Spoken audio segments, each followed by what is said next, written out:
Miami doctor's Instagram account is being used to scam people out of millions of dollars. The FBI is now involved. The Night Team's Heather Walker has the story in tonight's 7 Investigates. Men searching on dating sites think they're falling for this young Miami doctor, but in reality, they're falling for a scam. You'd be surprised how many high-profile people are reaching out to me. CEOs, lawyers, wealth management people, so people with a lot of money. This is the real Dr. Natalia Bocharova. She says all these dating profiles that use her pictures and videos are fake.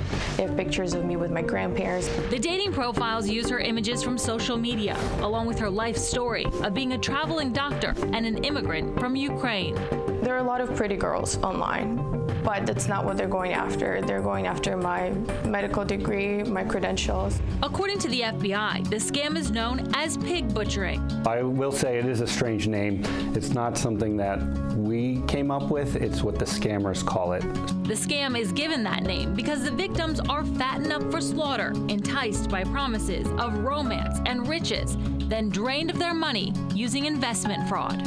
I do see a huge increase in this threat down here. We get reports almost daily of this, definitely weekly, with large, substantial losses. Scammers build a relationship with the victims, then get them to wire money to a fake investment site, where it will look like the money's growing.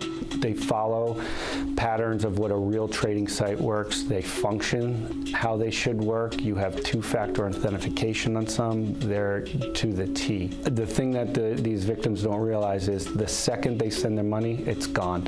It never even hits a trading site. While the investments are fake, the men are losing real money, and Natalia says some have come after her wanting it back. It's scary. I don't know how to protect myself anymore.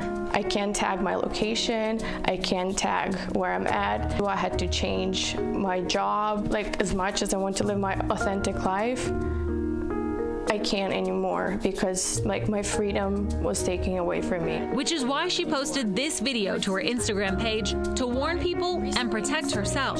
Crypto scam. I wanted to make an official and public announcement about an issue that has been happening for quite some time now. It was that video that saved one victim from losing everything. You're gonna feel embarrassed and humiliated, and it can happen to a very intelligent person like myself, and it did happen. This victim didn't want to reveal his identity, but says he lost $300,000. He thought he was talking to the doctor and investing for a future together. I also counted my stars because the real doctor had put that on her Instagram profile. Now Natalia and the victims are working with the FBI to try to stop the crooks. But these scams are typically run by organized crime groups overseas, and most of the money is never recovered. We all have our hopes and our dreams, and in spite of what other people may say to you, you're caught up in these fantasies. The FBI agents say their best advice is the old saying, if it seems too good to be true, it probably is. Heather Walker, 7 News.